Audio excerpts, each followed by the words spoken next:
Miércoles 9 de octubre, un gusto poder saludarle en Impacto Directo por Guatevisión. Soy Alexis Ponce y doy la bienvenida a los panelistas que hoy nos están acompañando. Edgar El Cubo Arriola, comediante, también Omar Sosa, fundador de la campaña Guatemala Vive con Valores, y Julio Talamonti, experto en seguridad pública.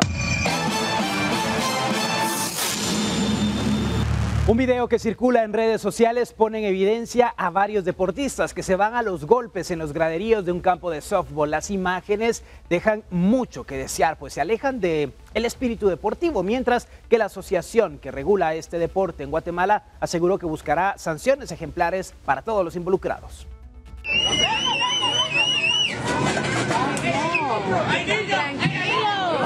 Un video que circula en redes sociales muestra el momento en que al menos 6 deportistas protagonizan una trifulca en las bancas de un campo de softball.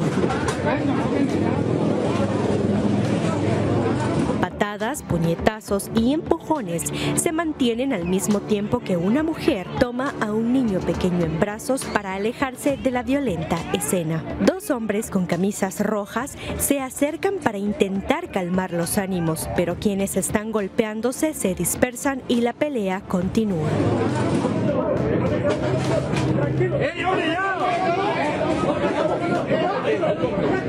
La Asociación Deportiva de Softball de Guatemala publicó en Facebook un comunicado en el que reprueba los actos de violencia y asegura que aplicará sanciones para todos los involucrados. Además, asegura que trabajarán en un plan para incrementar las medidas de seguridad que incluirá el ingreso de bebidas prohibidas a las instalaciones deportivas.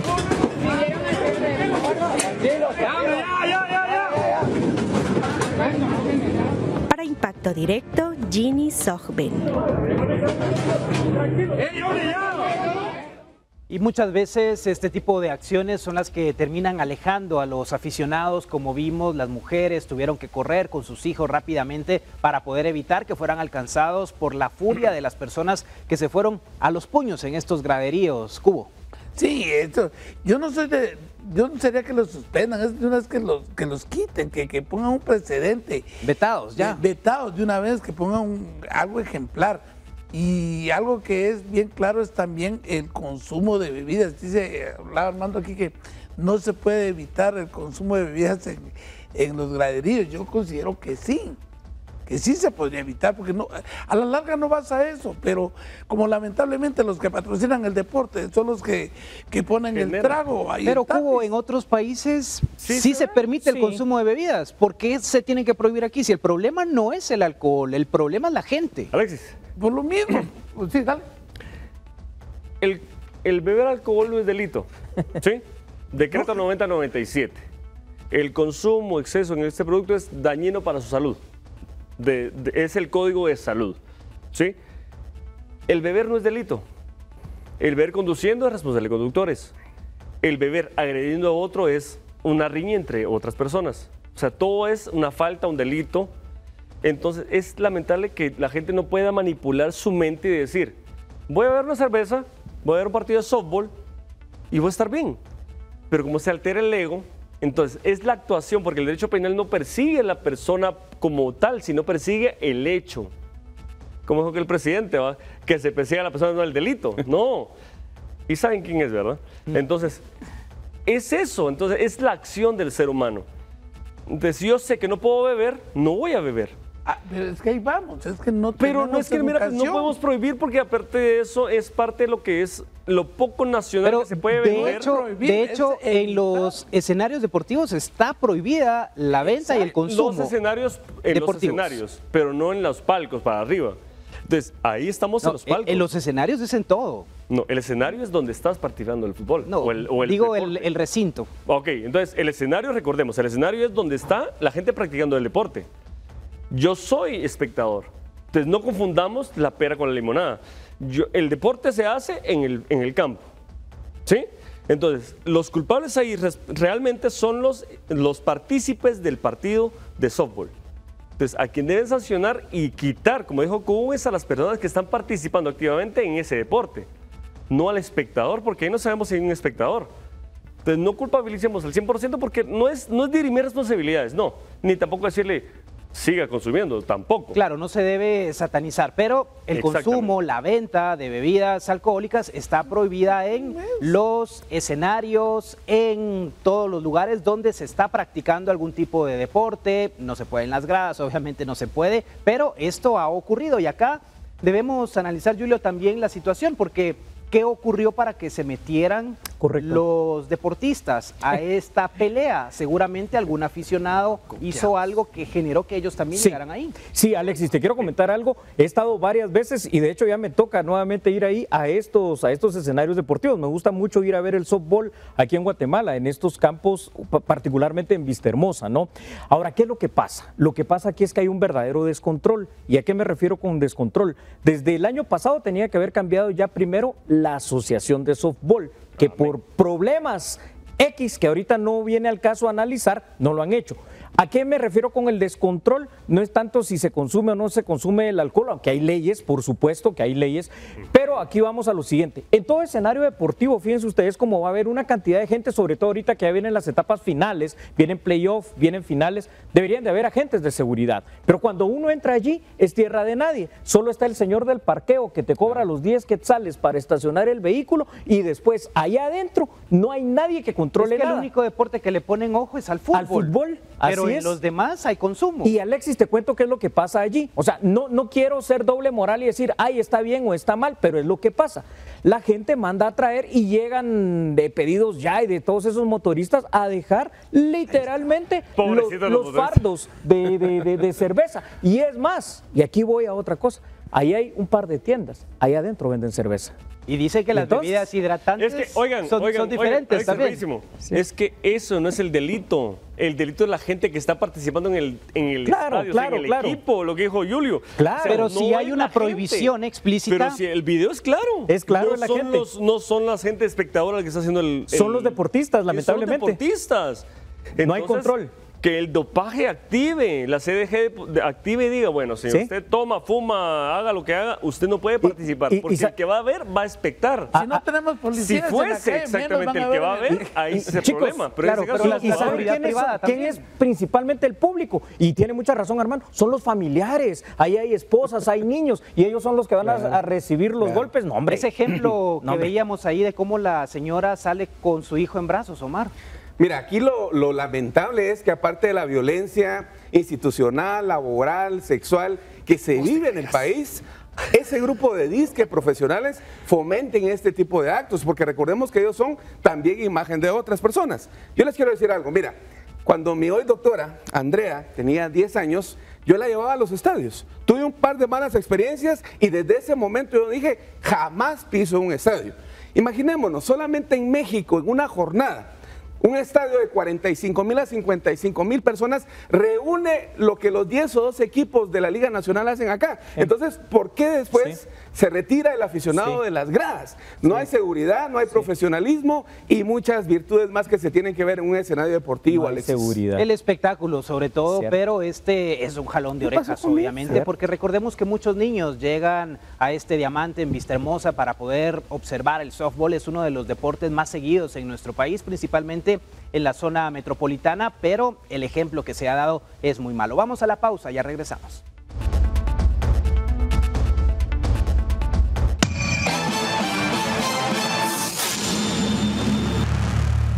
Seis guardias del sistema penitenciario investigados por la muerte de 12 reos en la granja penal Cantel recuperan su libertad. Sin embargo, el Ministerio Público continuará con la investigación, ya que aunque las muertes fueron registradas como suicidios o decesos por enfermedad, las autopsias han revelado lo contrario. Durante el fin de semana, 8 guardias del sistema penitenciario fueron detenidos en diversos operativos señalados por incumplir deberes, ya que según el Ministerio Público, durante sus horarios laborales se registraron 12 muertes de reos durante el año 2023 y enero de 2024. El Ministerio Público indica que hay descontrol dentro del penal, ya que la autopsia de los reos reveló posible consumo de diversos tipos de drogas.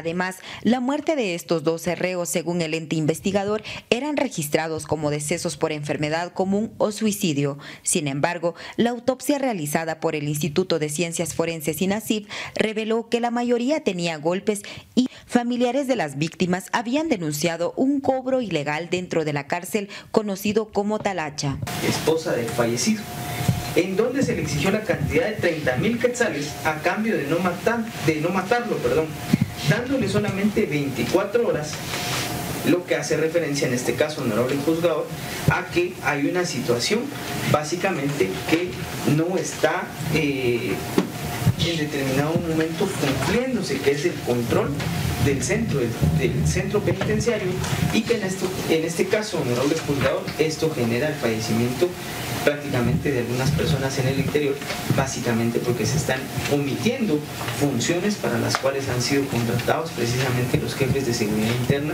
de la granja modelo de rehabilitación Cantel. Esta es la segunda ocasión que se captura a guardias del sistema penitenciario asignados en la granja penal Cantel, señalados por la muerte de los reos. En ese sentido, el Ministerio Público no pudo acreditar cuándo, ni dónde, ni cómo se dio ese incumplimiento. Recordemos pues que el incumplimiento implica un querer no cumplir una determinada norma, o en este caso pues prevenir que hubiera un desorden en la cárcel, lo cual no pudo sustentar Ministerio Público, y nosotros como defensa pues hicimos valer tales extremos. Sí, en esta oportunidad se decretó la falta de mérito y se ordenó la inmediata libertad de todos. El juez de primera instancia penal de Quetzaltenango, Ulises Ixcot, declaró falta de mérito y los dejó libres. Sin embargo, el Ministerio Público continúa investigando el caso. Para Impacto Directo, Lucero Zapalú. ¿Y qué ha pasado en esta cárcel de Cantel en Quetzaltenango con la muerte de estos reclusos? Los informes de las autopsias que ha entregado el Instituto Nacional de Ciencias Forenses revelan que fallecieron por golpes, aunque se quería hacer creer que por enfermedades u otras causas, Julio. Claro que sí, Alexis, tiene razón. A ver, esto en primera instancia desnuda algunos temas bien importantes. Número uno, el descontrol que todos sabemos y conocemos del mal llamado sistema penitenciario. Y de esto venimos hablando hace muchísimos años. Antes de que 15 años atrás llegara a dirigir el sistema, ya se venía hablando en una reforma que nunca se da. La alta corrupción, la mala preparación y tierra de nadie, que es literalmente las cárceles, es una cosa tremenda. Pero, número Julio, dos... ¿estuviste ahí en el sistema penitenciario? Sí, Alexis. ¿Por qué no se hace esa reforma? A ver, fíjate que aquí te estás enfrentando contra el principal monstruo de la corrupción que hay en el país. La verdadera cenicienta de la corrupción de Guatemala se llama sistema penitenciario. ¿Por qué? Porque ahí es tanto el descontrol que hay que literalmente lo que voy a decir, chicos, y yo sé que es dramático, pero es la verdad, el control lo tienen los privados de libertad. Es que el Estado nunca ha querido aceptar, Alexis, que para que el sistema penitenciario cambie no es construir más cárceles, es reformar un verdadero sistema que hoy nos sirve. A ver, les pongo un ejemplo. Me gradúo yo hoy de guardia del sistema penitenciario, 3.500 de salario, y a los 20 años me voy con 3.500 y como guardia penitenciario. Para empezar, no hay ni puestos ni salarios ahí distintos, entonces todo se permea en base a la corrupción. Y número dos, el que los diputados, y aquí hay que hablar, las 10 legislaturas que han habido, ninguna le ha querido entrar a la reforma integral del sistema penitenciario. Separarlo de lo que es Ministerio de Gobernación, que ya no puede con la policía y mucho menos con el sistema penitenciario. Hacerlo una institución en donde verdaderamente haya primero cárceles de supermáxima seguridad que necesitamos aquí en Guatemala y donde esté el concepto inclusive, fíjense ustedes, yo sé que esto suena duro, pero es necesario y con eso les paso la palabra, de tener algunos privados de libertad del que son terribles, pues, que son Alexis, grandes asesinos, 23 horas de sombra, Alexis, por una de sol. A eso es lo que se necesita. Pero aquí el quid pro quo, dar y dar. O sea, no es solo el sistema, y ahí yo contradigo a Julio, porque Julio en su momento, o el sistema es una dirección, pero depende del Ministerio de Gobernación. Aquí el corrupto no es el director, es el ministro. Porque aquí es una eslogan de que yo doy, recibo, y no tanto el privado. Pero recordemos que aunque los derechos humanos no sirven para nada, porque lo digo abiertamente, no sirven para nada, entonces el privado, entonces ¿para qué está? ¿Para qué está el sistema? ¿Para rehabilitar, sancionar, recomponer al ciudadano? No, entonces estamos hablando de que estamos en una doble moral. El sistema está para rehabilitar, Pero yo sí coincido con Julio en este aspecto. Sí. De que el sistema propiamente dicho es el corrupto, pero a través del ministro de Gobernación. Porque el jefe de la cartera es el ministro de Gobernación. Al final todas las autoridades, pasando ministro, pasando director de Mira, presidios no tanto, te digo algo, y los porque- directores de cárceles también. No, ahí discrepo. ¿Por qué? Porque el sistema viene de tantos años. El presidente cambia cada 4. Los presos tienen penas de 20, 40, 50 años. Entonces, no va a ser el mismo ministro, el mismo director el que va a velar por el mismo privado. No es culpa de los directores. Lo que decía el licenciado Luis también es que es cierto, el control no ha tenido los presos y para nadie es mentira. Así es. No les interesa a las autoridades haya control en la cárcel, hay que crear esa zozobra. ¿Qué ha pasado cuando las cosas se ponen feas de color tinte político?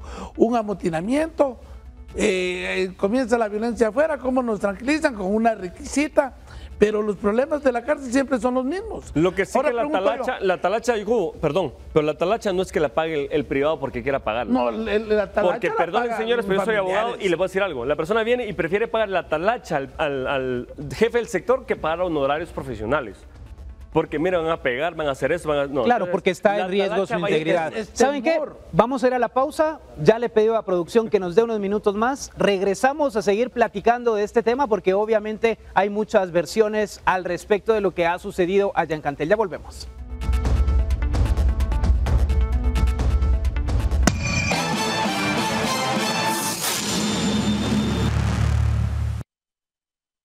Lo prometido es deuda, estamos de regreso para seguir platicando del tema de las cárceles, lo que ha ocurrido en Cantel, Quetzaltenango. Omar es un monstruo de 1000 cabezas, prácticamente lo que estamos viendo que ocurre hoy en las cárceles del país.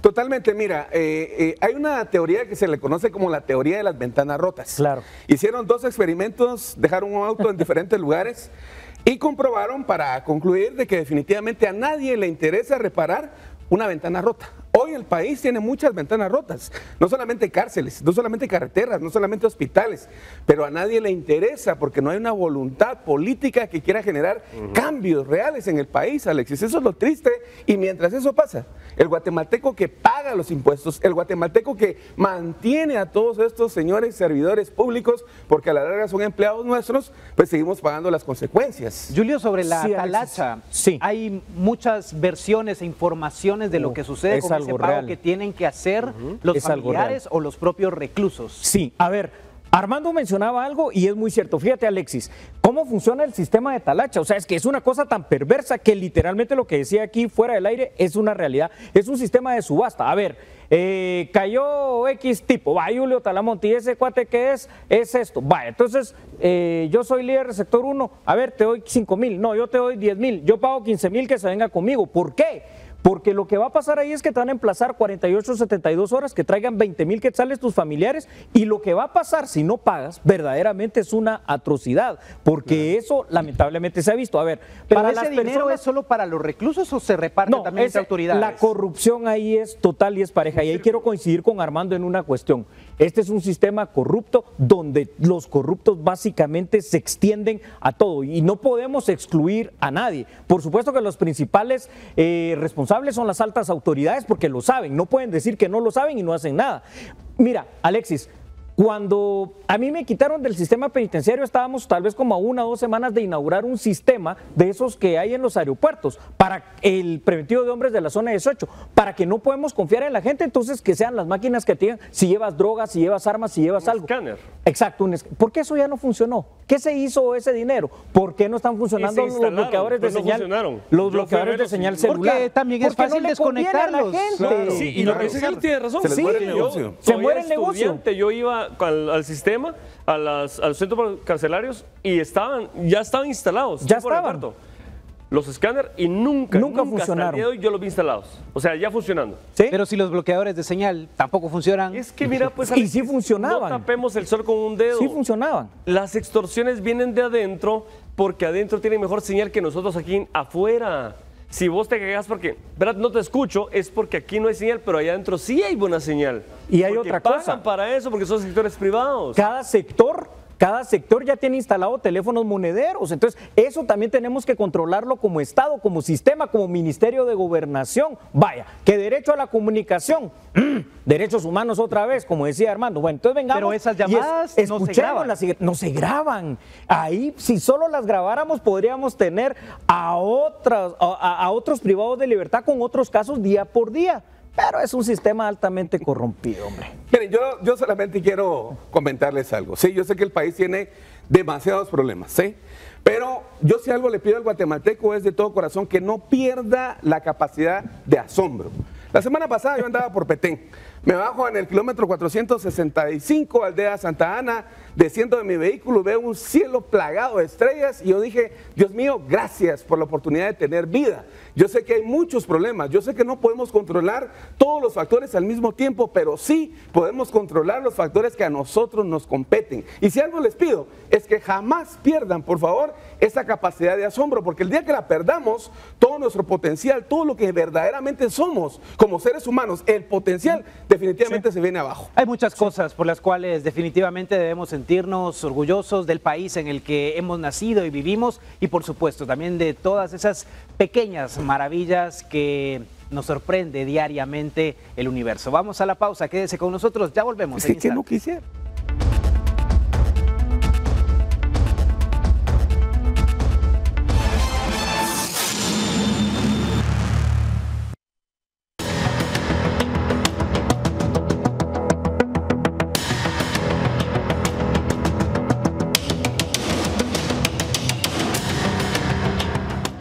Y seguimos con el monitoreo de lo que pasa con el huracán Milton. En pantalla le estamos mostrando imágenes en directo desde Tampa, Florida, en Sarasota, en Punta Gorda. Y esta es la actualidad en estos momentos, cuando son las 8 de la noche con 53 minutos en Florida. ¿Qué se está reportando a esta hora? Milton ya ha tocado tierra en la costa oeste como un poderoso huracán de categoría 3, con vientos y marejadas ciclónicas potencialmente catastróficas. El Centro Nacional de Huracanes ha confirmado que Milton ha tocado tierra a las 6:30 hora de Guatemala, 8:30 horario de Florida, cerca de Siesta Key, al sur de Tampa, con vientos sostenidos máximos de 120 millas por hora. Esto significa 193 kilómetros por hora. Esa es la velocidad de los vientos sostenidos. Millones de personas han sido evacuadas de las zonas más vulnerables de la costa oeste de Florida,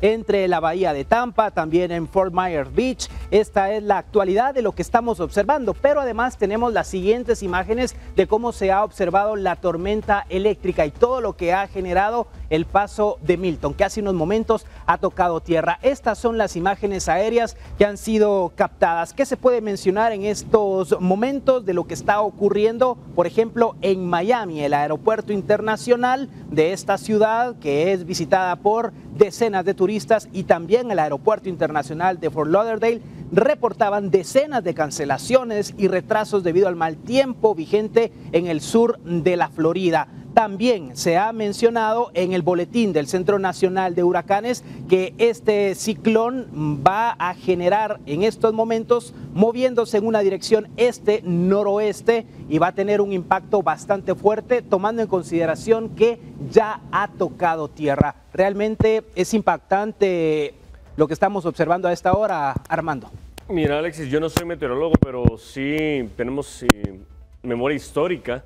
Y en Guatemala los más pequeños, los vamos fuera al aire, de que Mitch, Stan, Katrina, han sido fuertes en Guatemala y han hecho estragos. Eta y Iota recientemente. Iota también, sí han sido muy fuertes. Yo sí conduelo y le pido a Dios por la gente de Miami y de Florida, porque, ¿por qué? Porque hay mucho migrante con deseo de salir adelante, con deseo de decir me voy a esta tierra cálida porque hay menos frío, porque seamos claros, guatemalteco es más a tierra cálida que a tierra fría. Eso así es. Entonces el guatemalteco busca más tierras cálidas por lo mismo, deseando de todo corazón de que la gente que se encuentra en esos sectores, pues Dios los acobije y sobre todo pues que me los proteja a los paisanos guatemaltecos. Pero también lo que dijo el caballero hace un rato fue muy importante. No tenemos cobertura de decir sótanos de refugio porque aquí no se acostumbra, porque estamos en zona costera. Es como hablar tipo Puerto San José. O sea, la gente que vive cerca de Puerto San José no tiene una cobertura para protegerse porque no la necesitan aparentemente. Pero cuando se necesite, ¿qué va a pasar? Claro. Entonces la gente debe prepararse, independientemente de donde el sector que viva, debe prepararse. Sé que es gasto, pero debe prepararse porque en Estados Unidos la ventaja más grande es que todo se vive con seguro. Entonces, mientras el seguro o la catástrofe toque mi seguro y no toque mi vida, primeramente Dios, pues se puede cobrar al gobierno. Entonces yo sí invito a la gente que se prepare con situaciones de emergencia, porque al final de cuentas el gobierno sí va a pagar los daños y los estragos que no son ocasionados por mano humana. Cubo, ya hemos visto mucha destrucción en este momento por el paso de Milton, escenas de personas que evacuaban, que hacían largas filas en sus vehículos, que trataban de ponerse a salvo. Claro, toda la gente pues temiendo lo peor, ¿verdad, mi hermano?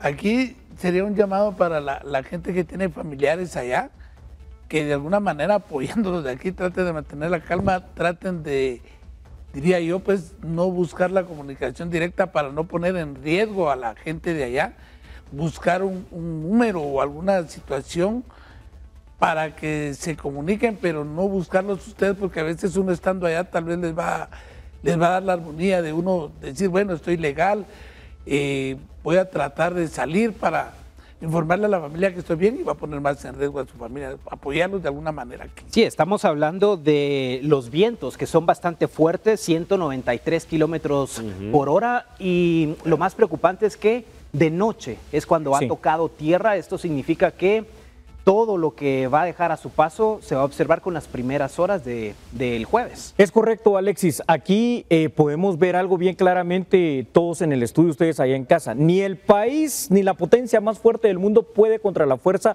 de la naturaleza. Mucha tecnología, mucha preparación, mucho dinero, mucho lo que quieran, pero sí nos llama la atención algo, ¿verdad? Que es también la preparación que estos países tienen para enfrentar este tipo de fenómenos, cómo poder enfrentar los riesgos y desastres naturales. Armando lo decía perfectamente, aquí en Guatemala, y tú lo mencionabas, Alexis, Eta, Iota, por ejemplo, Katrina, Mitch, Stan y todos estos, han sido fuertes, pero no llegan a una situación tan fuerte como lo que está pasando hoy en Florida. Y miren los desastres que hay. Entonces, creo que es un momento también, aparte de la solidaridad y de pedirle a Dios de que todo esté bien con todos los habitantes de este estado de Florida, sobre todo los hermanos latinos, para ponernos a pensar en por qué también los gobiernos, y en este caso aquí en Guatemala, no le prestan atención a este tipo de situaciones.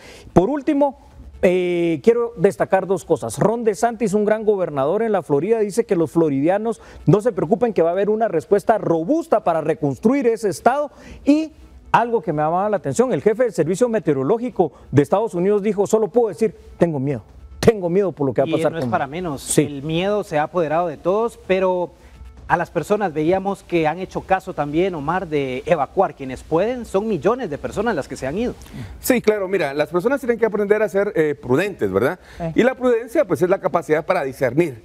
Pero dos cosas ahí también. La primera, mira, yo soy un hombre de fe, soy un hombre temeroso de Dios, y el día de hoy mi oración para todo el pueblo guatemalteco y toda la comunidad latina en los Estados Unidos. Y la segunda, definitivamente que Dios ama a Guatemala. Con tanta tormenta, con tanta situación que pudo haber pasado, estamos librando el mes de octubre sin mayores consecuencias, porque sería un caos total aquí en nuestra Guatemala. Bueno, llegamos al final de Impacto Directo. Gracias por acompañarnos, a nuestros panelistas: Edgar El Cubo Arriola, comediante; Armando Mendoza, abogado; Julio Talamonte, experto en seguridad pública; y Omar Sosa, fundador de la campaña Guatemala Vive con Valores. Soy Alexis Ponce, le deseo una excelente noche. Mañana nos encontramos nuevamente, 18 horas por Guatevisión. Pásela muy bien.